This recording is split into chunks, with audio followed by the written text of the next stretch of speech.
কল্পতরুতে তোমাদের প্রত্যেককেই স্বাগতম। তোমরা থাম্বনেলে ইতিমধ্যে দেখে নিয়েছো আজকে শূন্য নিয়ে একটা বিস্তর আলোচনা করতে চলেছি।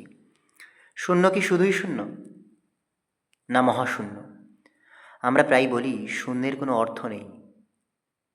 শূন্য সম্পর্কে তবে কি কিছুই জানার নেই? তোমরা জানলে খুশি হবে এই শূন্যের আবিষ্কারক একজন ভারতীয় বিখ্যাত গণিতবিদ ও জ্যোতির্বিদ আর্যভট্ট। 498 খ্রিস্টাব্দ নাগাদ তিনি এই এই শূন্যের আবিষ্কার করেন এবং শূন্যকে একটি সংখ্যার মর্যাদা দিয়ে তিনি সংখ্যামালাতে প্রতিস্থাপন করেন।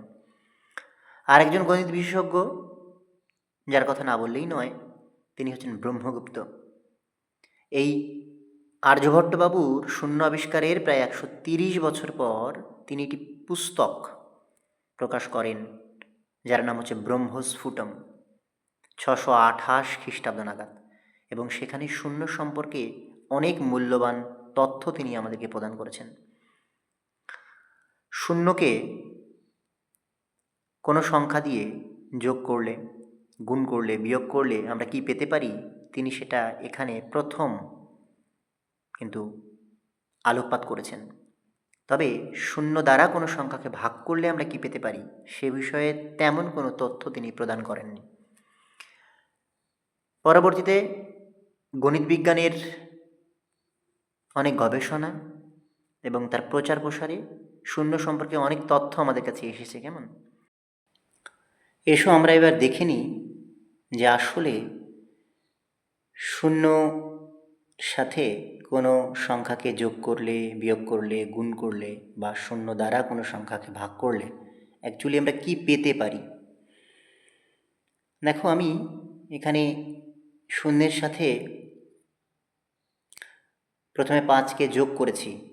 আমরা জানি শূন্যের সাথে যে কোনো সংখ্যাকে যোগ করলে আমরা সেই সংখ্যাটাই পাই, অর্থাৎ শূন্যের সাথে 5 যোগ করেছি, আমরা 5ই পেলাম। কেমন, এবার শূন্যের সাথে আমি শূন্য থেকে আমি 5 বিয়োগ করেছি, রেজাল্ট কী পেলাম? আমি এবার রেজাল্ট পেলাম -5, অর্থাৎ এই যে 5টা পেলাম আর আগের যে 5টা, এরা কিন্তু দুজনে কিন্তু দুই মেরুর মানুষ। কেমন, অর্থাৎ শূন্যের সাথে আমি যখন 5 যোগ করলাম, আমি কিন্তু তার পরবর্তীতে এগোলাম। কেমন, শূন্যের পরে আমরা জানি শূন্যের পর কি 1 2 3 4 5, এটা কিন্তু ওই ঘরে গিয়ে বসলো, ধনাত্মকের ঘরে গিয়ে ডান দিকে। আর শূন্য থেকে যখন 5 বিয়োগ করলাম আমরা কিন্তু উল্টো দিকে হাঁটলাম, অর্থাৎ শূন্যের আগে কি আমরা জানি -1 -2 -3 -4 -5, এই -5টা কিন্তু ওই ঋণাত্মকের ঘরে বা নেগেটিভের ঘরে গিয়ে বসলো। কেমন, শূন্যের সাথে তারপরে দেখো আমি গুণ করেছি 5, তাহলে শূন্যের সাথে 5 গুণ করলে শূন্যই হয়। আমরা জানি শূন্যের সাথে পৃথিবীর যে কোনো সংখ্যাকে গুণ করলে আমরা শূন্যই পাব। এখন আমরা চলে যাব আমাদের আজকের আলোচ্য বিষয়ে। যেমন শূন্যকে কোনো সংখ্যা দ্বারা ভাগ করলে, শূন্য দ্বারা কোনো সংখ্যাকে ভাগ করলে আমরা অ্যাকচুয়ালি কী পেতে পারি। শূন্য দ্বারা, এখানে একটু কনফিউশন হয়ে যায় সবার। দেখো, শূন্যকে আমরা যদি শূন্যকে কোনো সংখ্যা দিয়ে ভাগ করি, তাই না, যেমন শূন্যকে মাঝে বসিয়ে তুমি 5 দিয়ে ভাগ করে দাও, তাহলে কিন্তু 5 শূন্য শূন্য। কেমন, এখানে কিন্তু শূন্য দিয়ে ভাগ, এটা একটু মাথায় রাখতে হবে। তাহলে শূন্য দ্বারা আমি যদি 5কে ভাগ করি আমি অ্যাকচুয়ালি পাবো অসংজ্ঞায়িত, আনডিফাইন্ড। কেমন, তো আমরা যদি কেউ এই মুহূর্তে ভিডিওটাকে পজ করে মোবাইলে ক্যালকুলেটরটা খুলে কেমন শূন্য দ্বারা কোনো সংখ্যাকে ভাগ করি, দেখবে ক্যালকুলেটরে এরর দেখাচ্ছে, ত্রুটি। সুতরাং শূন্য দ্বারা কোনো সংখ্যাকে ভাগ করলে আসলে এটা অসংজ্ঞায়িত বা আনডিফাইন্ড। পরের স্লাইডে দেখে নেব। দেখো, পরের স্লাইডে আমি একই কথা লিখেছি যে আমরা শূন্য দ্বারা কোনো সংখ্যাকে ভাগ করলে অর্থাৎ 1/0 কী পাবো, অসংজ্ঞায়িত বা আনডিফাইন্ড হয়। তবে এটা সম্পূর্ণ সত্য কথা নয়। এবার তোমাদের একটু কাছে একটা গোলমেলে মনে হচ্ছে। কেমন, যে স্যার এইমাত্র বললেন যে শূন্য দ্বারা কোনো সংখ্যাকে ভাগ করলে সেটা আনডিফাইন্ড হয়, আবার বলছেন এটা সম্পূর্ণ সত্য নয়। দেখো আসলে শূন্য দ্বারা কোনো সংখ্যাকে আমরা ভাগ করলে আমরা দুটো মান পাই, একটা প্লাস ইনফিনিটি ও অন্যটা মাইনাস ইনফিনিটি। কেমন? এবার একটা সংখ্যার যদি দুটো মান হয়, কোন মানটাকে নিয়ে তুমি কাজ করবে? সুতরাং এই কনফিউশনের উপর বেস করে বা এই কনফিউশন থাকার কারণে শূন্য দ্বারা কোনো সংখ্যাকে ভাগ করলে গণিতবিদেরা এটাকে অসংজ্ঞায়িত বা আনডিফাইন্ড বলেছেন। দেখো 1/0, 2/0 বা পৃথিবীর যে কোনো সংখ্যা তাকে যদি শূন্য দিয়ে ভাগ করা হয় আমরা কিন্তু দুটো মানই পাবো, একটা প্লাস ও একটা মাইনাস ইনফিনিটি। এবার আর একটু কথা এখানে না বললেই নয়, তোমরা জেনে রাখো, তোমাদের বৃহত্তর জীবনে একটা কাজে লাগবে, যে শূন্যের দ্বারা কোনো সংখ্যাকে ভাগ করলে আমরা যে দুটো মান পাচ্ছি এবং দুটো মান পাওয়ার জন্য আমরা এটাকে অসংজ্ঞায়িত করে দিয়েছি। কিন্তু যে সমস্ত ক্ষেত্রে, যেমন ধরো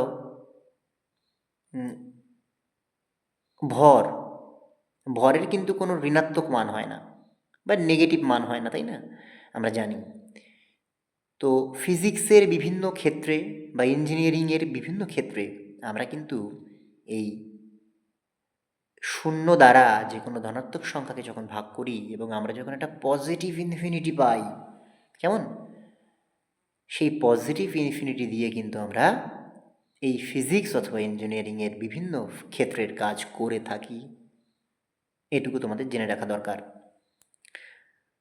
কেমন? এসো এবার এই শূন্য সম্পর্কে আর একটু তথ্য জেনে নেব। এতক্ষণ আমরা জানলাম শূন্য দ্বারা কোনো সংখ্যাকে ভাগ করলে আমরা কি পেতে পারি। এখন আমরা একটু জেনে নেওয়ার চেষ্টা করব যে শূন্য দিয়ে যদি শূন্যকে ভাগ করা হয় তাহলে আমরা কি পেতে পারি, তাই না? এই শূন্য দিয়ে শূন্যকে ভাগ করলে আমরা শূন্য পাবো স্যার, তোমরা কেউ বলতেই পারো আমায়। আবার কেউ চিৎকার করে বলতে পারো, স্যার 1/1 যদি 1 হয়, 2কে 2 দিয়ে ভাগ করলে যদি 1 হয়, 3কে 3 দিয়ে ভাগ করলে যদি 1 হয়, তাহলে শূন্যকে শূন্য দিয়ে ভাগ করলে কেন 1 হবে না? এর রেজাল্ট স্যার 1। দেখো আমরা এ ব্যাপারে আলোচনাটা করব পরবর্তী স্লাইডে। দেখো কোনো সংখ্যাকে যখন অন্য সংখ্যা দিয়ে ভাগ করি তখন আসলে আমরা গুণও করি। কিভাবে? আগে এই ভাগটা দেখো, দেখো আমি দুটো ভাগ, ছোট্ট ছোট্ট দুটো ভাগ অঙ্ক ওখানে দিয়েছি। একটা 15/3 অর্থাৎ 3 দ্বারা 15কে ভাগ, একটা 16/4 অর্থাৎ 4 দ্বারা 16কে ভাগ। দেখো এর ভাগফল তোমরা প্রত্যেকেই জানো, 15কে 3 দিয়ে ভাগ করলে 5 পাওয়া যায় এবং 16কে 4 দিয়ে ভাগ করলে 4 পাওয়া যায়। আচ্ছা, যদি আমি বলি যে একটু উল্টো করে বলি, আচ্ছা 3-এর সাথে কত গুণ করলে 15 হয়? তোমরা বলবে স্যার 5। দেখলে তুমি ভাগ করে রেজাল্ট বের করেছিলে 5, আমি কিন্তু গুণ করেও 5 বের করে ফেললাম। আবার পরের অঙ্কটা দেখো, 16/4 = 4, অর্থাৎ ভাগফল 4 এলো। আমি এখানে আবার বলছি 4-এর সাথে কত গুণ করলে 16 হয়? তুমি বলবে স্যার 4। তাহলে এখানে কিছুই নয়, ব্যাপারটা হচ্ছে আসলে ভাগ প্রক্রিয়াটা হচ্ছে গুণ প্রক্রিয়ার উল্টো। কেমন? এইবার এই গল্পটুকু আমি কেন বললাম তোমরা পরবর্তীতে সেটা বুঝতে পারবে। এবার এসো আমরা আসল গল্পে উপনীত হই। যেমন ধরো 0/0। আচ্ছা 0/0, তাহলে এই শূন্যকে যদি 0 দিয়ে ভাগ করি ওই পূর্বের মতোই আমি কি বলতে পারি না যে শূন্যের সাথে কত গুণ করলে আমরা 0 পাবো? বলতে পারি কি না বলো? তাহলে উত্তর যদি হ্যাঁ হয় তাহলে দেখো আমি শূন্যের সাথে যদি 1 গুণ করি তবেও 0 পাবো, 2 করলেও 0, 3 গুণ করলেও 0, এভাবে যদি আমি অসীম পর্যন্ত যে কোনো সংখ্যা দ্বারা শূন্যকে গুণ করি আমার রেজাল্ট আসবে শূন্য। কেমন? তাহলে এখানে আমরা মাল্টিপল ভ্যালু পাচ্ছি, আমাদের রেজাল্ট অনেক রেজাল্ট আসছে, তাই না? তাহলে চিন্তা করো যে এই শূন্যকে শূন্য দিয়ে ভাগ করলে অনেক ভ্যালু আমরা পাচ্ছি। আগের ক্ষেত্রে কি দেখলে যে তিনের সাথে কত গুণ করলে 15 হয়, একটি উত্তর 5। চারের সঙ্গে কত গুণ করলে 16 হয়, একটি উত্তর 4। তাহলে এক্ষেত্রে কিন্তু শূন্যের সাথে কত গুণ করলে শূন্য হয়, সেটা কতগুলো সে সংখ্যা হবে সেটা আমরা কেউ জানি না, অসীম পর্যন্ত সংখ্যা হতে পারে। তাই আসলে গণিতের ভাষায় একে বলা হয়েছে অনির্ণেয়। কেমন? ইনডিটারমিনেট। ওই দেখো আমি লিখে দিয়েছি পাশে। সুতরাং এটা হচ্ছে এই শূন্যকে শূন্য দিয়ে ভাগ করলে তার কী রেজাল্ট আসতে পারে তার একটা ছোট্ট বর্ণনা। ভিডিওটাকে শেষ করার আগে এই শূন্য দ্বারা কোনো সংখ্যাকে ভাগ করলে আর শূন্য দিয়ে শূন্যকে ভাগ করলে আমরা যে মান পেলাম, মান বলতে দেখো আমরা যখন শূন্য দ্বারা কোনো সংখ্যাকে ভাগ করলাম, কেমন আমরা বলেছি যে দুটো মান পাই, একটা প্লাস ইনফিনিটি, একটা মাইনাস ইনফিনিটি। একে দুটি প্রান্তিক মানও বলা হয়। কেমন? আসলে আমরা শূন্য দ্বারা কোনো সংখ্যাকে ভাগ করলে দুটো প্রান্তিক মান পেলাম। আচ্ছা, আর শূন্য দিয়ে শূন্যকে ভাগ করলে আমরা এখানে এটাকে নির্ণয় করতে পারলাম না, এর মানটাকে। দেখো আগেরটাই কিন্তু মান আমরা নির্ণয় করেছি যে দুটো মান আছে, দুটো প্রান্তিক মান আছে, তাই না? দুটো মার্জিনাল ভ্যালু আছে। আর এক্ষেত্রে আমরা কিন্তু কটা মান পাবো শূন্যকে শূন্য দিয়ে ভাগ করলে আমরা কিন্তু জানিই না, এই অসীম পর্যন্ত পাবো, তাই না? তাহলে এই অনির্ণেয় আর অসংজ্ঞায়িত এই দুটো কথার মধ্যে একটা তো একটু হলেও বেসিক পার্থক্য তো আছে, যথেষ্ট পার্থক্য রয়েছে। যেমন শূন্য দ্বারা কোনো সংখ্যাকে ভাগ করলে আমরা তাকে সংজ্ঞায়িত করতে পারিনি, যেহেতু একটা সংখ্যার দুটা মান, তাহলে তাকে সংজ্ঞায়িত করা যায়নি, সেটা আনডিফাইন্ড। কিন্তু আমরা নির্ণয় করতে পেরেছি যে না, শূন্য দ্বারা কোনো সংখ্যাকে ভাগ করলে আমরা দুটা মান পাই।